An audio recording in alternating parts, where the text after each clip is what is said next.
जय हिंद, वंदे मातरम। कल से युवा कंटिन्यू मुझे मैसेज कर रहे हैं, बहुत सारे मैसेज व्हाट्सएप पर पड़े हुए हैं। मैं सभी युवाओं से कहना चाहता हूं कि मैं बहुत ज़्यादा व्यस्त था, इसलिए आप लोगों को सही समय पर सही जानकारी नहीं दे पाया हूं।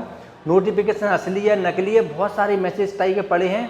इतना मैं कहूँगा, आपका जो नोटिफिकेशन आया है बिल्कुल सही है, 100% सत्य है। बहुत सारे यूट्यूब चैनलों ने उसको अपनी अपनी प्रकार से आप लोगों को समझाने की कोशिश करी है, लेकिन अब यहाँ से जो जानकारी मिलेगी बड़ी महत्वपूर्ण है, बड़ी इंपॉर्टेंट है, सुन लेना।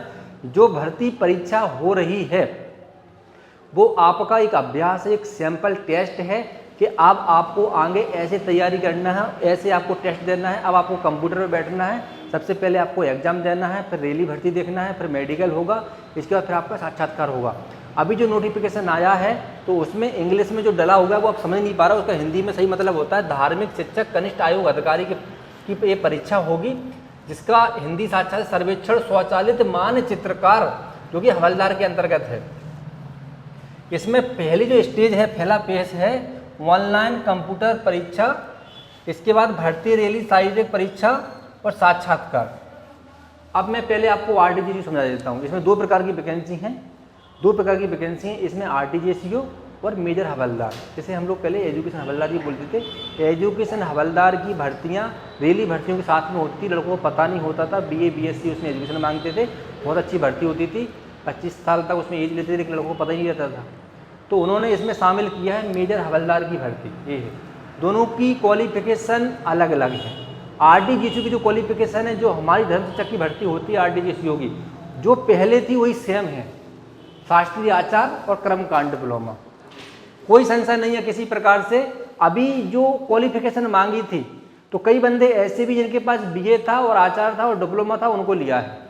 कई बंदों के पास शास्त्री था, डिप्लोमा था, उनको लिया है। कई ऐसे भी बंदे हैं जो बीए हैं, एमए हैं। अब एमए में उनका कौन सा विषय है उसको थोड़ा सा मुझे ध्यान नहीं आ रहा, लेकिन उनके पास डिप्लोमा था। तो कई बंदे जो मेरे संज्ञान में ऐसे भी हैं। अब मैं आपसे बात करना चाहूँगा कि जो भर्ती हवलदार मेजर की है उसकी क्वालिफिकेशन थोड़ी सी हटके है, क्योंकि टेक्निकल, टोटल टेक्निकल पेपर होता है और टेक्निकल ही इसके विषय हैं। तो भैया बीए बीएससी मैथमेटिक्स, इसमें 12th पास में आपके 50% मार्क होना बहुत आवश्यक है। अगर आपका बीए भी है तब भी चलेगा, बीए नहीं है तो तकनीकी आपकी परीक्षा होती है जिसके अंतर्गत बीएससी क्वालिफिकेशन बहुत ज़्यादा आवश्यक है, जिसमें पीसीएम होना बहुत आवश्यक है, फिजिक्स केमिस्ट्री मैथ। इसके बाद आपका 12th में मैथ सब्जेक्ट होना बहुत आवश्यक है, जिसमें 50% मार्क आना भी उसमें बहुत ज़्यादा जरूरी है।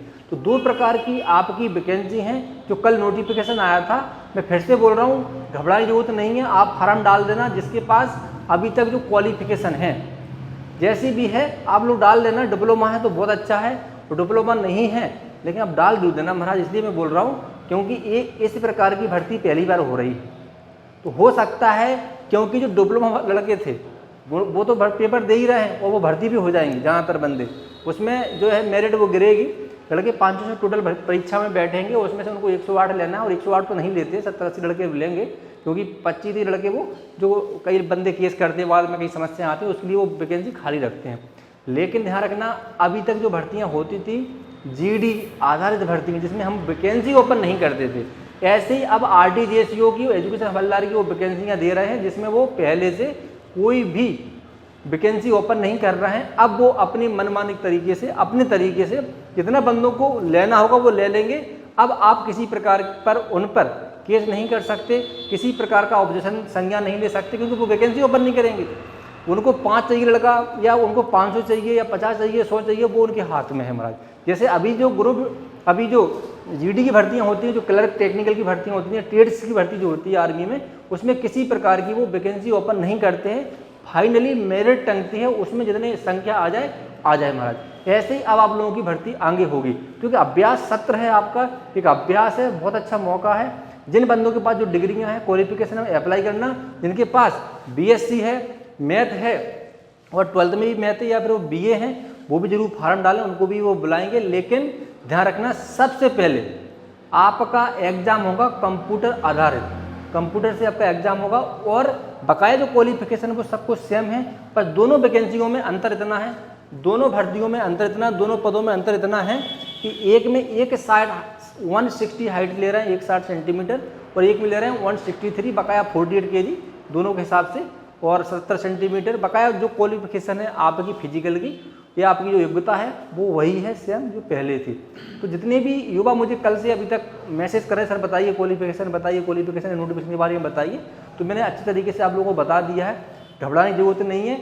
जो बंदे 26 तारीख को भी एग्जाम दे रहे हैं वो बंदे सभी इसमें फार्म डालें, क्योंकि पहले आपका एग्जाम होगा। और ये मेरे हिसाब से बहुत अच्छा रहा आप लोगों के लिए, क्योंकि कई बंदे ऐसे थे जो बाद में पेपर में छट जाते थे, बहुत कमज़ोर होते थे, मेडिकल पास हो जाते थे, फिजिकल पास हो जाते थे, लेकिन बाद में छट जाते थे। तो उनके लिए अच्छा है कि फालतू मेहनत नहीं करनी पड़ी, अगर पेपर पास करोगे तो आगे आप जाओगे। पहला फेस आपको पार करना बहुत आवश्यक है, मेरे हिसाब से ठीक भी है। ज़्यादा फालतू मनमानी नहीं हो, टेंशन नहीं कि फालतू पड़े हो, भीड़ कम रहेगी, अच्छे से दौड़ भी लोगे महाराज, क्योंकि वही हिसाब से 2 गुना 3 गुना लड़के बुलाएंगे तो दौड़ने में भी आपको परेशानी नहीं होगी। कोई दिक्कत नहीं है, बढ़िया वैकेंसी है, सही समय पर नोटिफिकेशन आया है, आप लोग तैयारी कीजिए। सभी के लिए बहुत बहुत शुभकामनाएं। जय हिंद, वंदे मातरम। कमेंट जरूर करना कोई संशय किसी प्रकार का है तो।